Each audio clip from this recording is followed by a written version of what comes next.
os fundamentalistas dizem que eles negam que o mundo, o universo e tudo que nele há foi criado em alguns bilhões de anos. Mas esses mesmos fundamentalistas estão enganados, completamente enganados. Existem provas científicas absurdamente verdadeiras que quebram todas essas ideias vãs que eles têm. Eles têm tantas ideias, noções cósmicas, que as noções deles são simplesmente baseadas em fatos parecidos com o da fada dos dentes.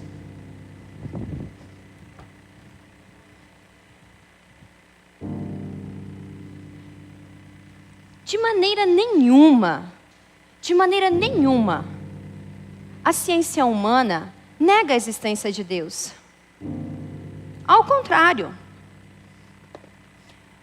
Quando eu começo a analisar, a compreender quanto e quão maravilhosas são as coisas que o homem compreende, que o homem pesquisa e que ele consegue realizar, então eu reconheço claramente que o espírito humano é obra de Deus e a mais notável entre elas. Quem falou isso? Galileu Galilei.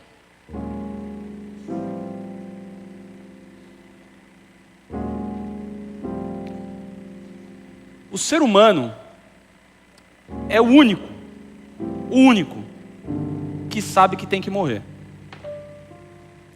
Voltaire disse isso. A espécie humana, ela é dividida. Existem pessoas que guardam seu dinheiro como se fossem viver para sempre. E existem aquelas pessoas que gastam seu dinheiro como se elas fossem morrer amanhã. Aristóteles disse isso. Bom, por um simples bom senso, eu não acredito em Deus. Não acredito. Sinceramente, em nenhum deles. A vida para mim é como se fosse um palco de teatro, uma grande peça. E essa grande peça, todos nós precisamos rir, chorar, nos doar, viver intensamente. Antes que tudo isso acabe, que as cortinas se fechem e que simplesmente vocês acabem sem ser aplaudidos. Charles Chaplin mencionou isso. Um pouco de ciência nos afasta de Deus, mas muita nos aproxima dele. Louis.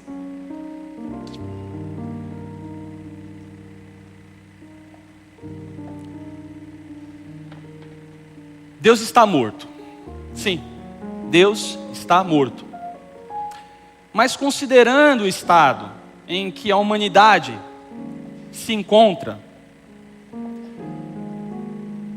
talvez, ainda por um milênio, encontraremos buracos que mostrarão sombras. Nietzsche.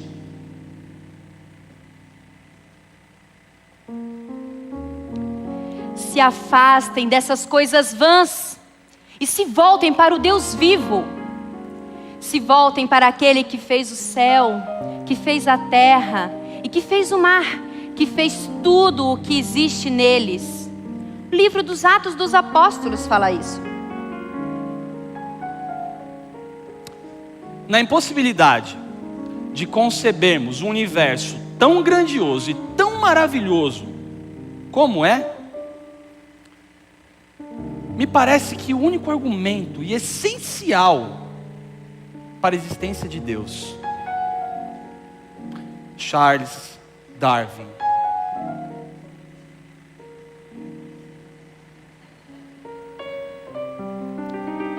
porque eu estou bem certo de que nem a morte, nem a vida, de que nem mesmo os anjos ou os principados, nem as coisas do presente ou as coisas do porvir, nem os poderes, nem a altura, nem a profundidade, nem qualquer uma das criaturas poderá separar-nos do amor de Deus que está em Jesus Cristo, o nosso Salvador. Paulo de Tarso, na carta aos Romanos.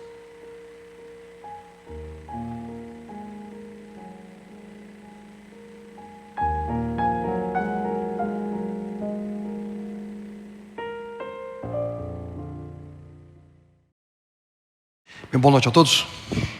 Que bom ter você aqui conosco nesse finalzinho de dia. Se você nos visita pela primeira vez, queremos também estender as boas-vindas a cada um de vocês. É sempre um motivo de grande alegria nossa recebê-los semana após semana. Bem, essa é a Nova Semente, a comunidade adventista do sétimo dia que existe para que juntos nós possamos constantemente ter e viver uma experiência real com Deus. Atividades paranormais. Esse é o título da nossa atual série de mensagens que nós estamos desenvolvendo durante as últimas semanas. Como eu mencionei na última mensagem, na semana passada, a crença de que nós, como seres humanos, somos portadores de um poder místico, um poder que transcende aquilo que podemos conhecer, um poder que transcende a lógica. É algo, queridos, que muitos veem como um fato inquestionável.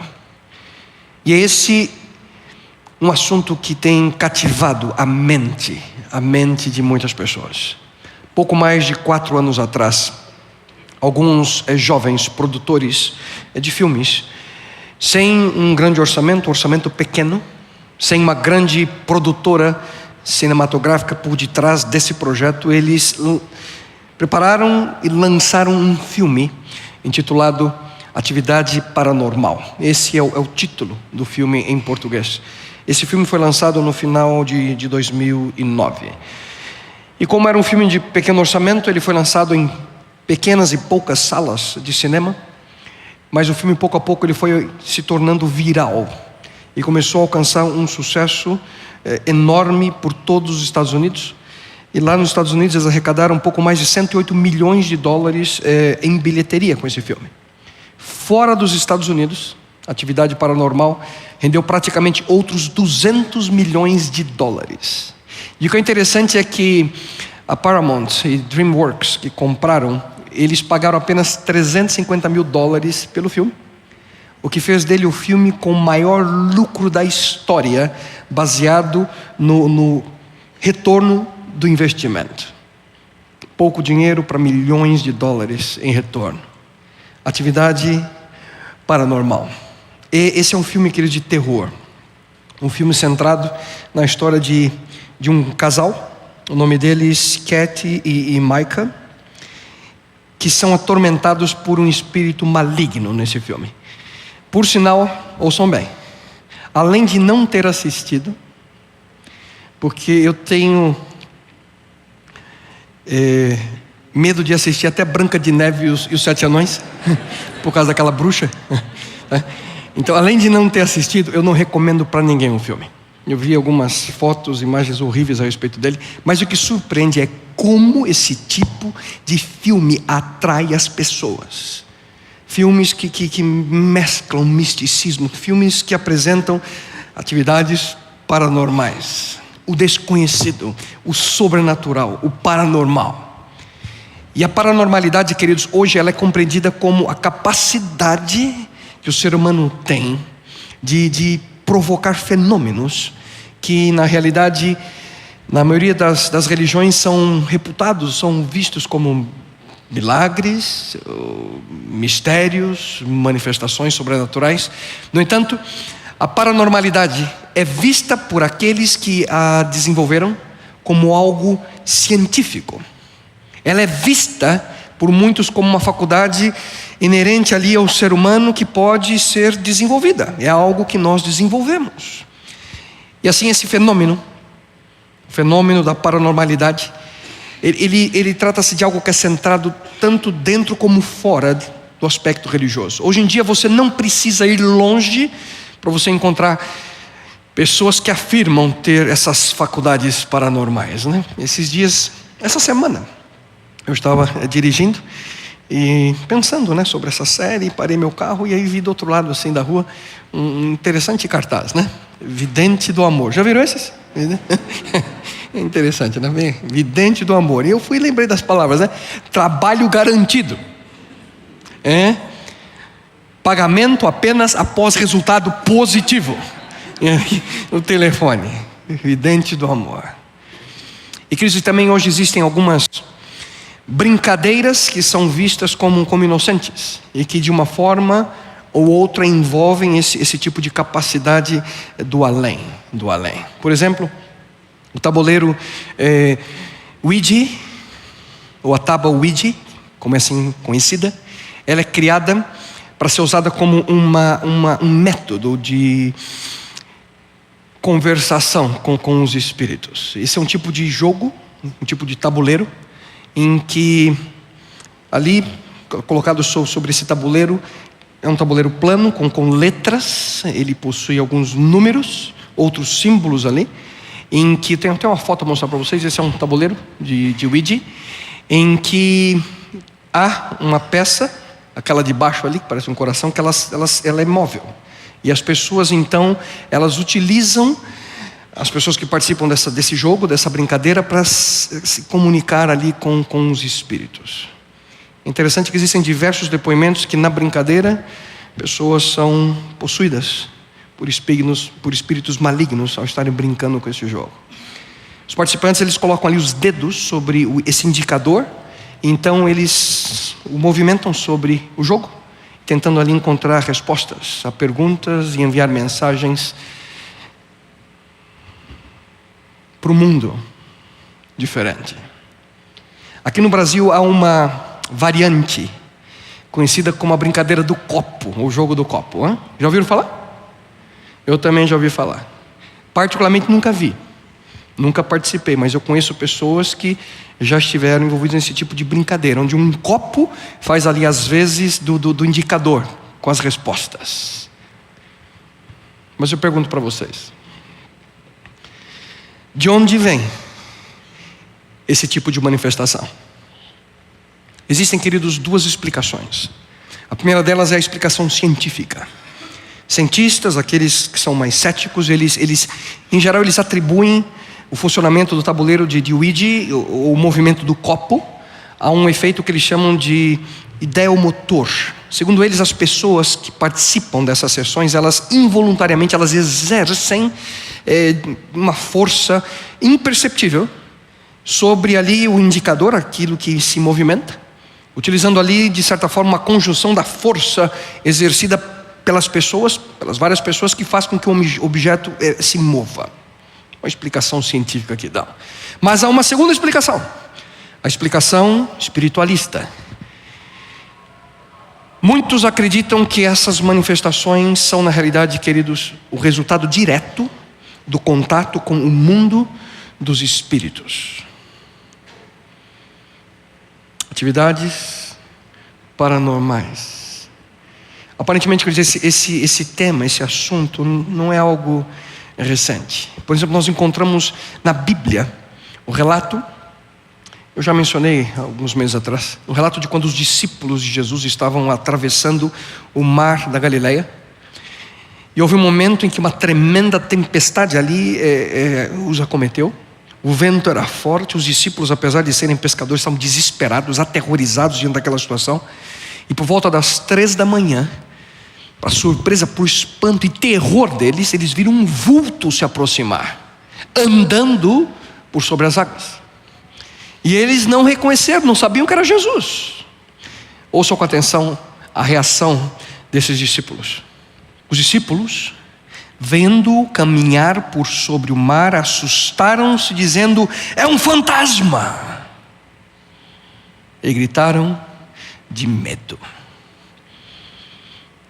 O conceito de um mundo diferente. História de fantasma não é algo recente. Nos tempos bíblicos já existia esse conceito. Eles não reconheceram Jesus, e por testemunhar, por terem visto com seus olhos ali uma atividade para lá de paranormal, eles gritaram de medo. Um fantasma. Portanto, esse assunto, queridos, esse assunto de visitas do além, fantasmas, poderes sobrenaturais, casas mal assombradas, atividades paranormais, espíritos, não é algo dos nossos dias. Acontecem nos nossos dias, mas não começaram agora. Por outro lado, a Bíblia também ela está repleta de relatos sobre seres celestes. Seres que são chamados, e nós os conhecemos, por anjos. Anjos que vêm ao auxílio a seres humanos. E aqui também nós encontramos, queridos, centenas de relatos sobrenaturais, onde milagres extraordinários, coisas absolutamente fora do comum aconteceram. Mas o que é interessante é que a própria Bíblia, ela nos adverte da seguinte forma: não creiam em qualquer espírito, mas examinem os espíritos para ver se eles procedem de Deus. Porque muitos falsos profetas têm saído pelo mundo. Mas afinal, o que a palavra de Deus nos ensina sobre essas manifestações? De onde vêm? Quais, ou melhor, quem são as suas causas? Há manifestações sobrenaturais provenientes do bem e outras do mal? Como é que nós sabemos o que é o quê? Qual é a diferença? Eu convido você, comigo nesse momento, buscar as respostas. Vamos a elas. A primeira pergunta é simples e ao mesmo tempo complicada. Onde tudo isso começou? A origem desse conflito entre bem e mal. A Bíblia nos traz, queridos, inúmeras referências sobre uma guerra no céu. A Bíblia traz relatos sobre anjos. E eles são seres celestiais, criados e comissionados por Deus. Seres que são invisíveis aos olhos humanos, mas são seres reais. E nesse livro nós encontramos um conflito cósmico, uma luta entre o bem e o mal. Uma luta entre Cristo e Satanás. Anjos bons existem, assim como anjos maus. E mesmo embora nós não possamos ver esse mundo espiritual, essa batalha entre o bem e o mal, queridos, ela é travada constantemente ao nosso redor, a cada momento, a cada instante. E de maneira muito clara, o começo dessa batalha é apresentada aqui na palavra de Deus. Mais precisamente no último livro da Bíblia, no livro do Apocalipse. Por sinal, a palavra significa, e vem do grego Apocalipse, levantando o véu. Algo que revela algo especial. A revelação de Deus a nós, o Apocalipse. E essa guerra, ela é extremamente importante porque, em realidade, ela é uma guerra, queridos, centrada em quem é Deus. É a guerra que afeta o destino de cada um de nós, da humanidade. É a guerra em que cada um de nós está de maneira direta ou indiretamente envolvido. E aqui é válido destacar, quer você creia ou não. Ouça com atenção a maneira pela qual a palavra de Deus nos apresenta esse relato. Houve então uma guerra nos céus. Miguel e os seus anjos lutaram contra o dragão, e o dragão e os seus anjos revidaram. Mas estes não foram suficientemente fortes, e assim perderam o seu lugar nos céus. O grande dragão foi lançado fora. Ele é a antiga serpente chamada Diabo ou Satanás, e engana o mundo todo. Ele e os seus anjos foram lançados à terra. Uma guerra no céu, anjos batalhando, Cristo e Satanás lutando nos céus. Esse é o quadro que nós enxergamos aqui, uma luta. O resultado?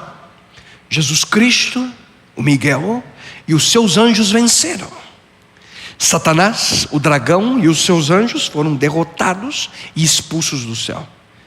Mas quem sabe você pode estar se perguntando, por que essa guerra aconteceu? O que esse tal de dragão estava fazendo no céu? De onde é que ele veio? E são excelentes perguntas, perguntas que merecem respostas. E a Bíblia também apresenta de maneira clara a nós o que aconteceu. Porque antes dessa guerra, algo aconteceu. E eu convido você a acompanhar comigo aquilo que a Bíblia apresenta, onde tudo começou. E nós encontramos isso no antigo livro do profeta Ezequiel, no Antigo Testamento.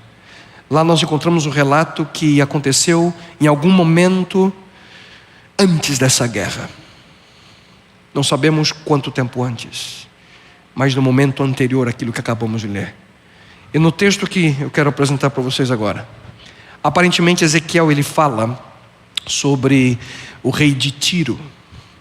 Mas nós vemos nessa passagem, nesse texto, e você pode, quem sabe, no seu lar, ler com calma e com atenção.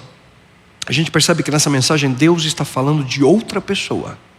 Aquele rei arrogante, aquele rei audacioso, Tiro, ele representa um ser angelical, um ser celestial. Acompanhe comigo a leitura que faço agora, no capítulo 28 de Ezequiel, a partir do verso 12. Assim diz o soberano, o Senhor: você era o modelo da perfeição, cheio de sabedoria e de perfeita beleza. Você estava no Éden, no jardim de Deus. Todas as pedras preciosas o enfeitavam. Tudo foi preparado no dia em que você foi criado. Você foi ungido como um querubim guardião, pois para isso eu o designei. Você estava no monte santo de Deus e caminhava entre as pedras fulgurantes. Você era inculpável em seus caminhos desde o dia em que foi criado até que se achou maldade. Algumas versões trazem iniquidade em você. Queridos, aqui nós encontramos um ser criado, um ser magnífico em beleza. Diz a Bíblia, um querubim guardião. Esse ser era um anjo escolhido por Deus para cumprir uma missão muito especial. Os querubins guardiões, eles viviam ao lado do trono de Deus. Portanto, esse anjo, a que acabamos de ler, o texto que se refere a ele tinha o privilégio de viver constantemente ao lado de Deus. Ele era perfeito. O texto que lemos diz que ele era cheio de sabedoria, em perfeita beleza. Esse anjo era absolutamente o maior e o mais belo ser criado por Deus. Só que algo terrível aconteceu com esse anjo. Em um determinado momento, se achou, diz a Bíblia, maldade nele. Ele permitiu que algo que ainda era desconhecido a todos os anjos criados, ele permitiu que algo tomasse conta dele. E esse algo hoje nós conhecemos como pecado. E você com certeza deve estar se perguntando, mas como, hein? Que tipo de pecado? E no mesmo capítulo nós encontramos a resposta. A Bíblia diz: seu coração tornou-se orgulhoso por causa da sua beleza, e você corrompeu a sua sabedoria por causa do seu esplendor. Esse anjo ele foi tomado pelo sentimento de orgulho em virtude do seu esplendor. alimentado ali pela sua beleza. Mas será que existe algo de errado em se sentir belo, bonito? Não, de forma alguma. Não há nada de errado de sentir-se bem a respeito de você mesmo. Mas como foi que esse anjo passou dos limites? Como foi que ele passou de um sentimento positivo, quem sabe de sentimento de autoestima, para a iniquidade? Nós encontramos a resposta, queridos, em outro antigo profeta do Antigo Testamento, Isaías. E nesse relato, no relato do profeta Isaías, esse anjo tem um nome. E eu convido você a acompanhar também a leitura que faço, Isaías no capítulo 14. Como você caiu dos céus, ó estrela da manhã, filho da alvorada. Você que dizia no seu coração: subirei aos céus, erguerei o meu trono acima das estrelas de Deus. Eu me assentarei no monte da Assembleia, no ponto mais elevado do Monte Santo. Subirei mais alto do que as mais altas nuvens. Sereis como o Altíssimo. O nome desse anjo é Estrela da Manhã. E foi na tradução bíblica para o latim, conhecido como a Vulgata latina, que foi traduzida as palavras Lucem Ferre, referindo-se a essa estrela da manhã, como aquele que é o portador de luz. Lucem Ferre. Daí vem a palavra e o termo Lúcifer. O mais sábio, o mais belo, o mais esplêndido, o absolutamente perfeito e maravilhoso querubim, a estrela da manhã. Só que em um processo, pouco a pouco, esse anjo ele foi desenvolvendo uma atitude perigosa dentro de si. Ele desejou uma posição ainda maior do que aquilo que ele tinha. O problema é que, como criatura, ele já possuía a maior posição, ele já tinha a mais distinguida posição em todo o universo. Abaixo de Deus, ele era o número 1. Só que ele queria mais. Estar ali ao lado do trono de Deus não era suficiente. Ele queria um trono para si.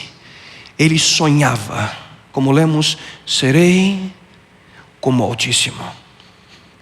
Uma criatura, queridos, uma criatura imaginou um dia que ele poderia ser criador. Um ser criado desejou ser Deus. E como resultado, Lúcifer, ele começou a ver Deus como um rival. Na sua mente ele começou a desenvolver de maneira doentia a rivalidade contra Deus. E ele começou a ver Deus como um inimigo. E ele perguntava a si mesmo e aos demais anjos não caídos: por que Deus tem que ter todo o poder e toda a autoridade? Por que ele decide tudo sozinho? Esse Deus é injusto. Lúcifer, ele começou a imaginar que se ele tivesse uma chance, ele faria melhor do que Deus. Imagine comigo, queridos, o problema que isso causou no céu.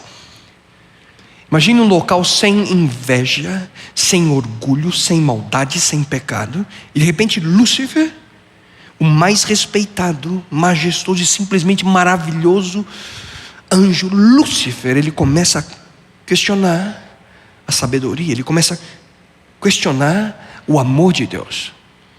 Ele começa a questionar.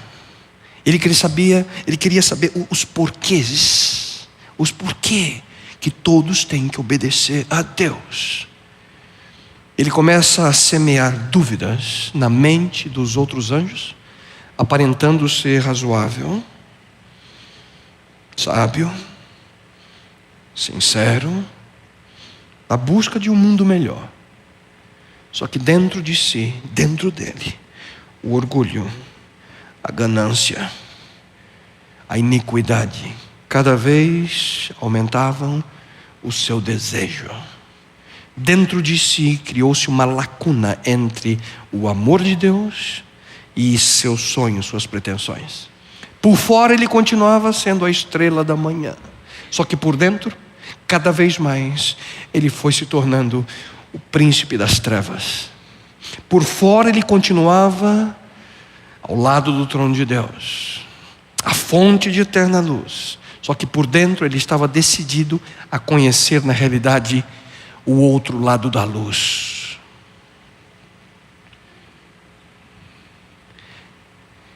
E ele sequer imaginava o que estava do outro lado da luz.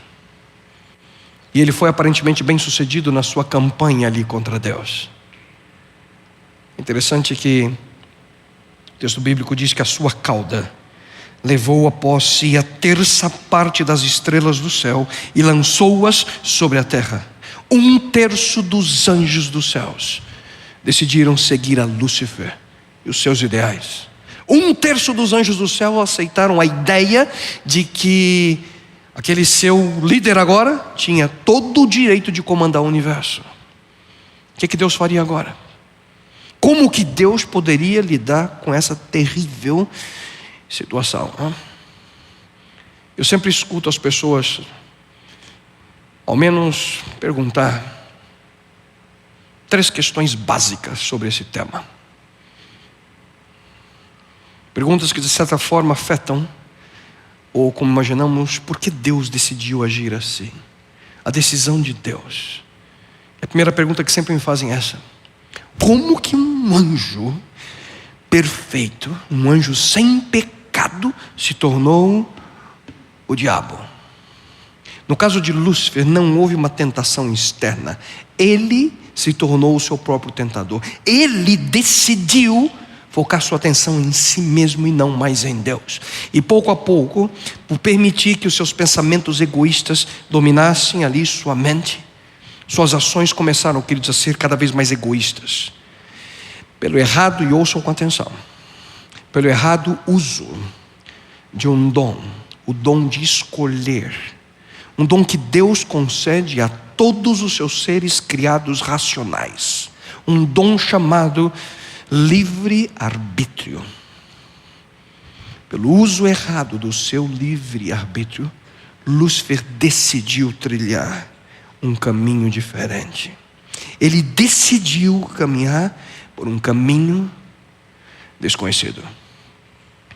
Em um determinado momento, toda a sua existência passou a girar ao redor de si mesmo, não mais em Deus. Em um determinado momento, toda a existência desse ser, desse anjo, passou a ser fundamentada em uma pequenina palavra: eu.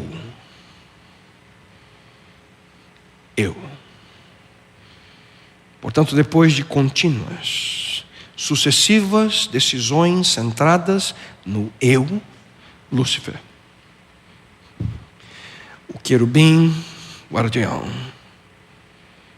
tornou-se o dragão, Satanás, o diabo. Segunda pergunta: por que Deus não criou então Lúcifer sem livre-arbítrio? Como Deus é todo-poderoso, Ele poderia facilmente ter criado Lúcifer sem o poder de escolher, como uma máquina, uma marionete. Nesse caso, Lúcifer seria incapaz de fazer escolhas. Ele seria incapaz de escolher o caminho diferente. Ele seria incapaz de escolher o caminho do mal. Ele seria incapaz de conhecer o outro lado da luz. Só que como resultado, aquilo que Deus buscava de Lúcifer,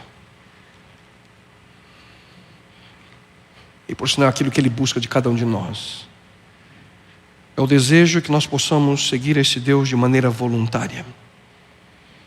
O desenvolvimento da obediência de um caráter adequado, queridos, é impossível sem livre-arbítrio. Portanto, Deus decidiu não ter anjos robôs, da mesma forma que você e que eu, nós não queremos ter filhos robôs. Eu pergunto a você, há algo mais maravilhoso do que você chegar em casa e um filho vem, corre, abraça suas pernas e diz: eu te amo, papai. Quem de nós gostaria de uma demonstração de amor mecânica, automática, sem afeição, sem amor? Eu te amo, papai. Eu te amo. Você aperta o botão, eu te amo. Quem gostaria disso? Queridos, a verdadeira demonstração de amor só é possível entre criaturas que possam exercer o dom do livre-arbítrio. Em outras palavras, amor genuíno somente existe entre aqueles que se amam, se existe a possibilidade de livremente dizer sim. Mas também há a possibilidade de livremente dizer não.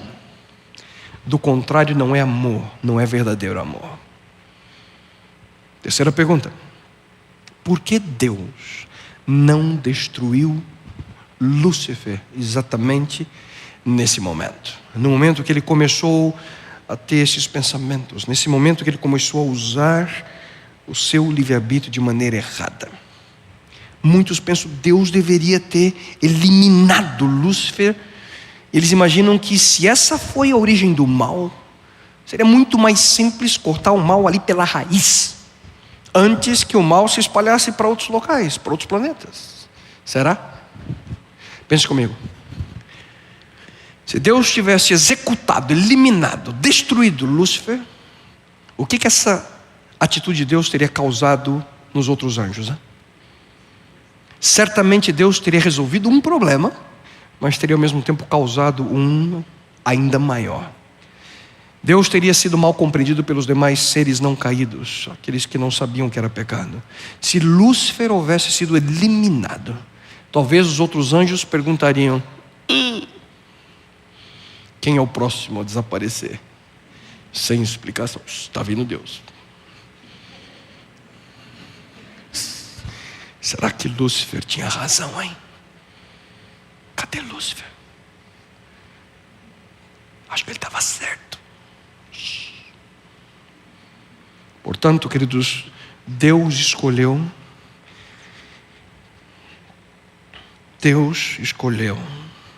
o caminho mais sábio. Deus permitiu que o pecado existisse no universo por um período de tempo, para assim demonstrar para todos o que Ele realmente é. Deus, em sua sabedoria, permitiu que tudo isso acontecesse para que ninguém nesse universo, para que nenhum ser tivesse qualquer dúvida de que os caminhos de Deus trazem alegria e felicidade. E ao mesmo tempo demonstrar claramente que os caminhos desse ser, Satanás, trazem tristeza e morte. Pastor, tudo bem, mas o que isso tem a ver com atividades paranormais? Queria que você escutasse novamente, e agora com dobrada atenção, o mesmo texto que eu li no começo. O texto de Apocalipse, capítulo 12, no verso 9. O texto que fala sobre a guerra. Ouçam. E foi precipitado o grande dragão, a antiga serpente, que se chama Diabo e Satanás, que engana todo o mundo. Ele foi precipitado na terra, e os seus anjos foram lançados com ele. Será que você entende agora? De onde que toda e qualquer manifestação espiritual relacionada com o mal, de onde vem? Vem daqui. Essa é a história de Lúcifer. E é aqui que o nosso planeta entra em cena. É aqui que a grande batalha entre o bem e o mal, queridos, aqui em nosso planeta é travada constantemente. Só que tenho uma certeza: nosso mundo não foi criado por Deus para que nós viéssemos a sofrer constantemente o domínio do mal, o domínio do príncipe das trevas. Muito pelo contrário, muito pelo contrário. No livro das origens, no livro de Gênesis, nós encontramos de maneira clara que viu Deus tudo o que havia feito e que era muito bom. Tudo era perfeito. Tudo era perfeito ao sair das mãos de Deus. Só que da mesma forma como os anjos foram criados, Deus concedeu aos seres humanos o mesmo dom. O dom da escolha, o livre-arbítrio. E os nossos primeiros pais, eles poderiam escolher entre obedecer a Deus ou seguir um caminho diferente. E foi através de uma serpente. Em realidade, essa que foi a primeira atividade paranormal registrada após a criação. A primeira sessão mediúnica registrada. Um espírito maligno, o próprio Satanás, tomando o corpo de um outro ser para comunicar-se com o homem. Foi exatamente nesse momento que nós ouvimos, queridos, como seres humanos, o primeiro grande engano. E o próprio Jesus Cristo, ele nos advertiu, referindo-se a Satanás, quando ele profere mentira, fala do que ele é próprio, pois é mentiroso e pai da mentira. Mas que mentira foi essa? A oferecer o fruto da árvore da ciência do bem e do mal aos nossos primeiros pais. Disse a serpente à mulher: certamente não morrerão. Deus sabe que no dia em que dele comerem, seus olhos se abrirão e vocês, como Deus, serão conhecedores do bem e do mal. Mas nós voltaremos a esses dois assuntos. O assunto relacionado com manifestações mediúnicas e o assunto relacionado com a morte, o que acontece após a morte, nas próximas 2 semanas. Não deixe de estar conosco, não deixe de assistir pela internet ou pela TV. Só que além disso, se você ainda tem dúvidas sobre o que nós vimos hoje, se você tem perguntas, não deixe de participar, queridos, daquilo que fazemos com carinho, semana após semana também. O programa Começos, onde você pode estudar a Bíblia e você poderá entender melhor esse mundo em que vivemos, um mundo cheio de calamidades, um mundo cheio de mal, sofrimento. E quem é, em realidade, o culpado por tudo isso? Portanto, nós vivemos, queridos, em um planeta. O nosso planeta. Aqui vivemos um real conflito entre o bem e o mal, um conflito cósmico. Uma batalha que agora, nesse momento, se estende a cada um de nós. 2 forças buscando sua atenção. 2 forças buscando sua decisão. Mas eu creio que é uma importante questão que ainda nós não respondemos. Se há manifestações sobrenaturais realizadas pelo bem, como vemos na Bíblia, mas também há manifestações realizadas pelo mal, como é que eu posso distingui-la? Como saber o que é certo e o que é errado? O grande problema é que o próprio Jesus Cristo já nos advertiu. O grande perigo que nós vivemos. Cristo diz a nós: pois muitos virão em meu nome dizendo, eu sou o Cristo. Jesus, ele nos afirma que enganarão a muitos. Pois surgirão falsos cristos e falsos profetas, e farão tão grandes sinais e prodígios, que se possível fora, enganariam até os escolhidos. Como saber o que é certo e o que é errado? Como não ser enganado?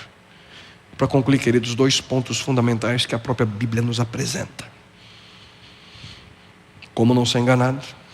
O primeiro deles, a importância de vivermos uma experiência real com Deus. Não uma experiência superficial. Não uma simples experiência, mas uma experiência concreta com Deus. O próprio Jesus Cristo, ele afirmou: permanecei em mim e eu permanecerei em vós. Eu sou a videira, vós sois os ramos. Se alguém permanece em mim e eu nele, esse dá muito fruto.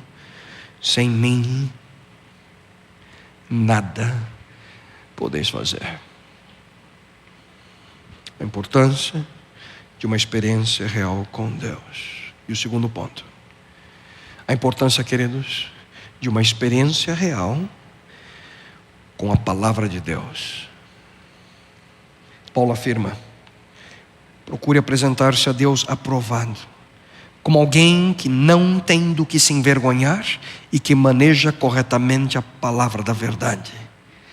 E no Antigo Testamento nós encontramos uma preciosa ferramenta de avaliação. Como saber se é erro ou não? Como posso saber se é certo ou se é errado? Quando disserem a vocês, diz o profeta Isaías, procurem um médium, ou alguém que consulte os espíritos e murmure encantamentos, respondam à lei e aos mandamentos. Se eles não falarem conforme esta palavra, vocês jamais verão a luz. Queridos, como gostaria que todos entendessem o que eu vou dizer nesse momento. Não só você que está aqui, você que assiste. Não há outro caminho para nos livrarmos dos ataques e das ciladas do mal. Não há. Nós precisamos de um profundo relacionamento com Deus. Isso demanda tempo. Tempo com Deus. E nós precisamos, obviamente, nesse tempo com Deus, um profundo relacionamento com a sua palavra.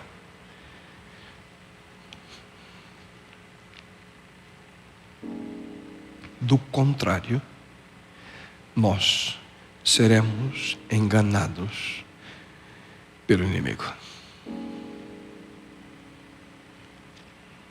Jesus Cristo, ele afirma, referindo-se ao engano, principalmente em nossos dias, queridos, principalmente em nossos dias. Olhando para o futuro, Jesus Cristo disse: vejam, que eu os avisei antecipadamente. Infelizmente nós nascemos, queridos, em um mundo, em um planeta, sem a opção de que Satanás possa ser, nesse momento, o príncipe do mal, reinando aqui juntamente com seus anjos caídos, através ali das suas artimanhas, através do engano. Ele tem por milênios levado a raça humana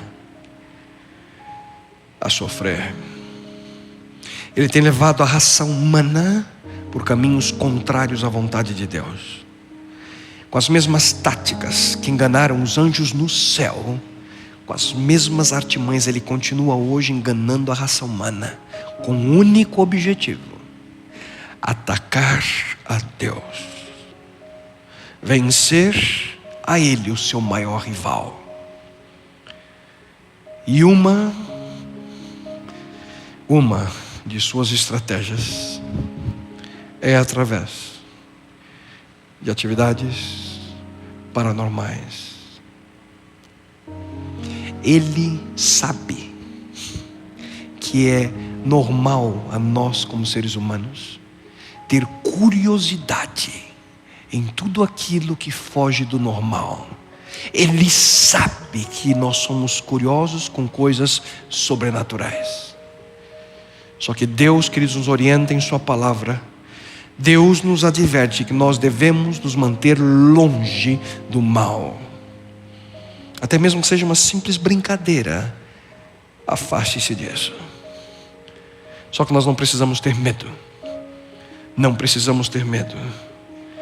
Filhinhos, vocês são de Deus e os venceram. Porque aquele que está em vocês é maior do que aquele que está no mundo. Como vencer os ataques do mal? Nós precisamos, queridos, de uma super proteção. A super proteção que Jesus Cristo nos dá, porque Ele diz: eu venci o mundo. Eu venci o mal.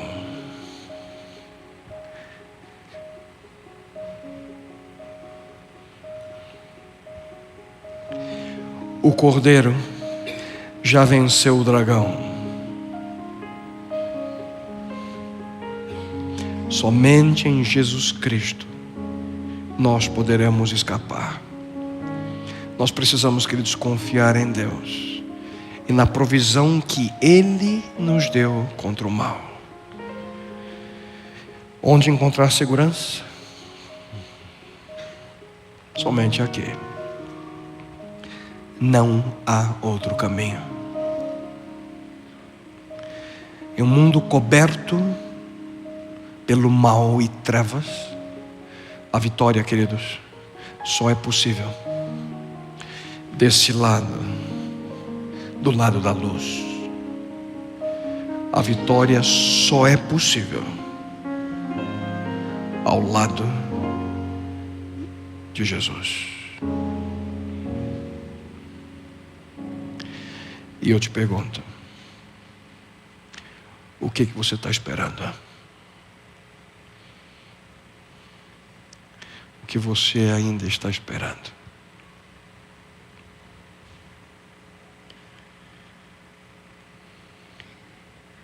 Bom Deus,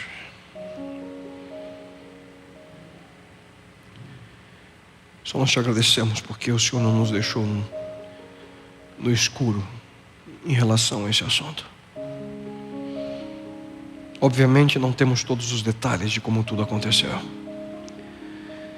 Nós temos o suficiente para crer que mesmo em meio àquele grande e terrível problema que aconteceu, não sabemos quanto tempo atrás nos céus, aquele problema que gerou uma guerra em que aquele ser amado por ti, o mais belo, o mais sábio, o mais poderoso ser que saiu de suas mãos, decidiu ir contra a tua vontade.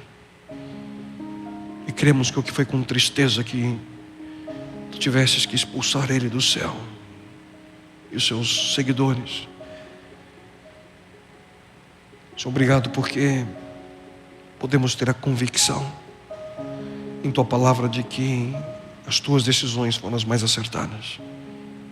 E mesmo embora hoje soframos consequências, todo o universo olhar para o planeta Terra hoje sabe, hoje entende e hoje conhece quais são as consequências de viver do outro lado da luz.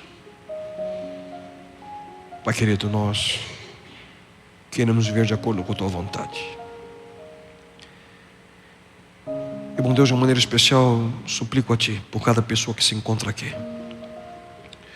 Se existe alguém, Pai, que hoje ainda vive atormentado por manifestações malignas,